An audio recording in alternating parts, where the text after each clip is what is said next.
Have you ever wondered what it takes to work in podcasting? Today, I'm here with Hernan Sias, the host of Business Bros podcast. And in Hernan's words, I teach young people about personal finances, business, and marketing in person and through the podcast. I am a business owner myself and continue to take what I've learned in the private sector and teach it to students in the public school setting. So, welcome to the show, Hernan. Tell us a little bit more about podcasting and being a host. Absolutely, Loxy. Thank you for having me. Let's start off with the bragging stuff.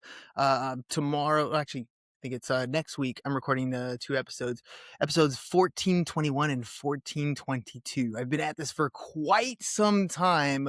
I've had the opportunity to interview over 1,200 different entrepreneurs, and honestly, podcasting has been the cheat code to learning so many different things aside from the doing aspect of being in business. Learning from people who are just getting started, people who are in the middle of the business, and people who've had major exits, all just with 20-30 minute conversations. And it's just opened up so many windows. I'm excited to share with your audience what it's like to be a podcast host.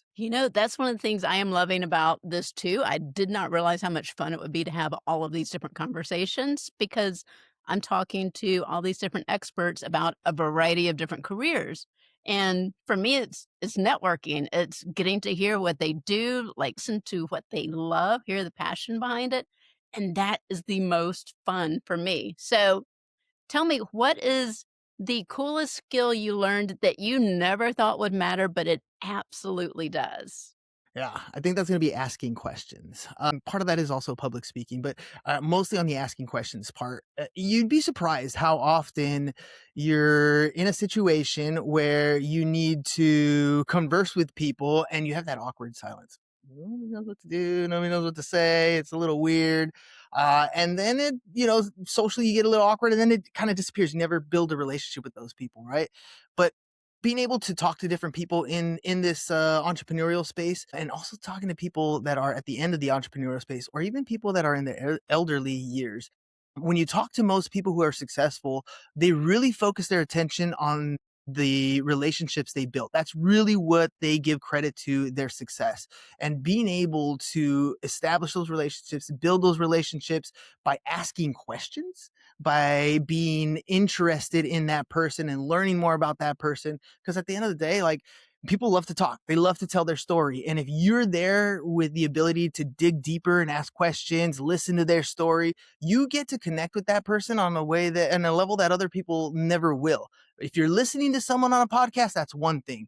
If you are reading their book, it's another. If you get to interact with them, whole different ball game. And your ability to ask questions is going to help take that surface level relationship and really build it into something much more beyond the podcast, right? On the podcast, it's definitely important because you don't want dead air, obviously.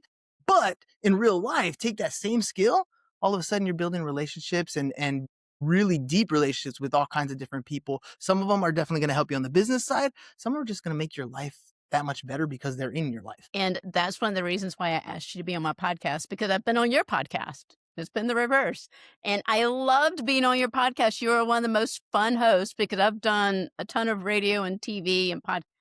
You're my favorite of Thank you. everyone I've ever been on an interview with. You just make it so easy. I mean, it's like, and we've never met in person, even though we both lived in the same town. And it's like I know you. Like I text you when I have questions about anything and you instantly talk. So we've got that rapport between each other, even though we've never met in person. So I was just like, Yeah.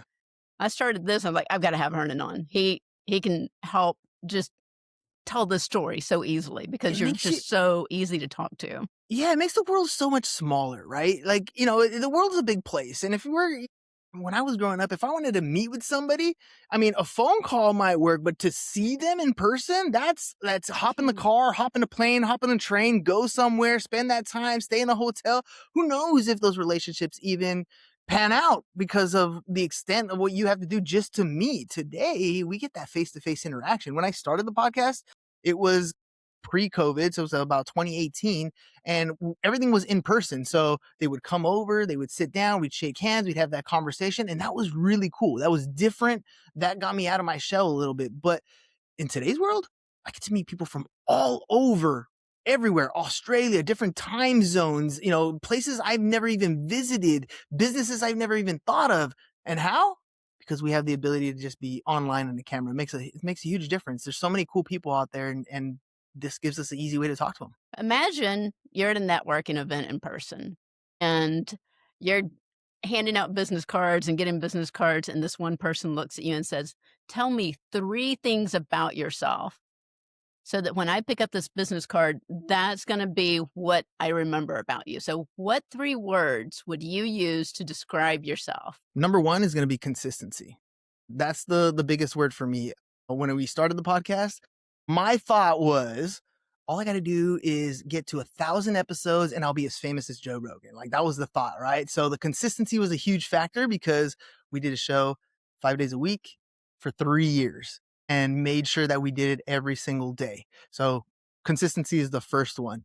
Right. And then the second one is I'm going to go with resilience. I want to say never give up, but really it's just resilience because there's going to be so many times where you make mistakes. I mean, you do it in life all the time, but when you start doing this podcasting thing, you don't like the way you sound.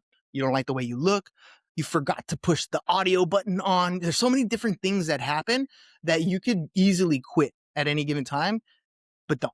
Like the resilience is what's going to get you there. And then the last thing that I'm going to put up here is just confidence. Because like I told you, you don't like the way you look on camera. You don't like the way you sound. But for some reason, when I'm speaking into this camera, even though there's nobody in front of me right now, you're speaking to a podcast world. There's could be 50 people listening, 10 people listening, 1,000 people listening. You just never know. And so as I started to do more and more podcasting, I got better at public speaking. I got more confident at asking questions. I got more confident at the way I sound and the way I look. I was able to hop on stages. I have no problem picking up a microphone in front of people. The confidence level's through the roof. So for me, it's consistency, resilience, and confidence. What is a skill you use every week that you didn't realize it was a skill until later? That one I'm gonna go with that. That's my consistency factor. I didn't know it was a skill. I thought people just if you wanted something, you worked at it and you did it until you got better at it. I just thought that's what people naturally do.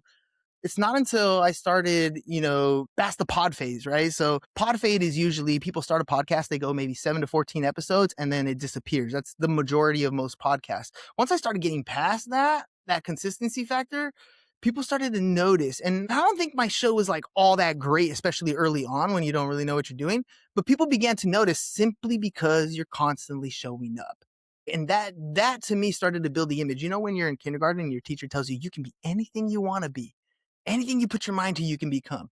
I wholeheartedly believe that's the way it is today. If you're consistent, you can create an image of whatever you want yourself to be simply by creating content on a regular basis. You do that consistently, you're going to put content out there that defines you because you're putting it out there. You control the narrative. And all of a sudden, just like your kindergarten teacher says, you've become whatever it is that you set out to become. Consistency is that superpower. And it is something that you develop. Discipline is just doing that thing you don't want to do when you don't want to do it, but doing it at a high level, and you do it until it becomes a habit. And then it's just who you are. 90% of the job is just showing up. 100% of the time. What helped you more, learning how to talk, listen, or recover after messing up? Ooh, I think learning how to recover after messing up. To be fair, I think all three are very important. Learning to listen, I think I still work on that because, like most people, especially if you're doing like an interview setting, you ask a question, you're listening to them, but you're not really hearing them, right? I should say, you're hearing them, but you're not really listening. You're thinking, what am I going to ask next? Is he talking too much? Maybe I should interrupt here. Oh, I got something cool I want to say. Like all these different things that are going on in your mind. So, learning to listen was definitely something that I benefited from. But see, I have a really light skinned face, and if I mess up, I turn like bloodshot red. So being able to mess up and not completely make it obvious that I've made a mistake in front of hundreds of people while I'm on stage or on, behind the microphone here, behind the camera. I think that has made me feel a lot more confident about what I do, about what I say. And when I'm saying it so that I don't have to worry about messing up, it's not gonna, knock me down and I won't be able to get back up. I've made those mistakes. I've worked through them. I've felt the heat of embarrassment from time to time, but I'm able to work through that a little bit better now simply because you show up every day and do it. And that segues into my next question, which Now we're going to bring Addie into the picture because Addie learns by trying and failing and then trying again. And in book 2, it's all about time management, which, all of us need help with that. And she's trying to learn how to manage time and organize the whole family's calendars because mom's heading off to the International Space Station, dad's in the FBI, and he's all over the place. And she's trying to learn how to organize everybody. So, what is a failure for you that's quietly trained you for success? Not writing things down.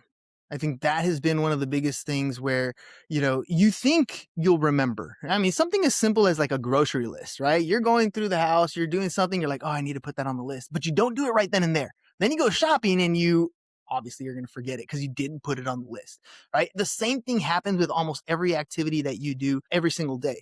At the beginning of every week, I create a checklist for myself. These are the things that I need to accomplish this week for me to feel successful, for me to have, feel productive in that way. So I spend a good, 20, 30 minutes on a Sunday night or early on a Monday morning to map out what I'm going to accomplish that week.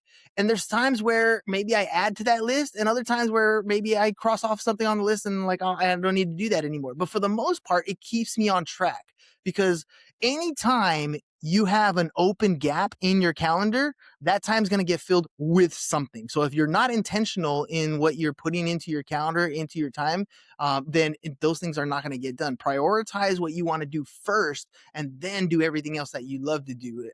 I'm reminded of my son, for example. He's pretty much a straight A student now, but very early on in elementary, he had this little hiccup. Right. And we went to a parent teacher conference and they're like, well, he hasn't turned in a couple assignments. And it was like out of character for him. We looked at him and I had one conversation with him. And the only thing I really told him was like, look, dude, I know you want to play video games. I know you want to do that stuff. And I don't want to stop you from doing it. So if you do what you have to do, you can do what you want to do. And, for a little 7, 8-year-old kid at the time, he's pretty wise because he took it to heart. And ever since then, that's his like motto. He works his butt off doing what he has to do. And then I don't have to tell him anything. He might be up at 3 a.m. playing video games and mom might not be happy with it, but the dude's got straight A's. He's super responsible. I can't knock him. He did everything he was supposed to do so he can enjoy the time that you have on your own. And that's what I feel like if you take that with you as far as time management, block off, set your checklist. What is it that you need to accomplish this week? And you don't even have to drop it into your calendar for time slots. You can. And I highly suggest the more complex your life gets, the more you block out times. But if you start with something as simple as a checklist and move through your checklist every single day, you'll find that you'll get a lot more completed simply because you wrote it down. And I'm glad you brought up checklist. One of my other guests, Kim Campbell, a fighter jet pilot, and I were also talking about checklist. So important. What is one small thing a kid could practice this week that would help them later? Well, there's a lot of different things. Yeah. But I think the biggest thing is to keep the promises you make to yourself. You can lie Mhm. to so many different people and they won't even know. But when you lie to yourself, it's worse because that lie, even though it doesn't hurt anybody, nobody knows you made it, it affects your confidence. You stop believing what you say you're going to do, and it cascades into everything that you start doing in life. What you do, how you do one thing is how you do everything. So, no, first and foremost, don't lie to yourself. Be honest to yourself, especially keep your promises, whatever it's going to be. It's January. So there's so many of you that have New Year's resolutions. If you said you were going to go to the gym every day, do it.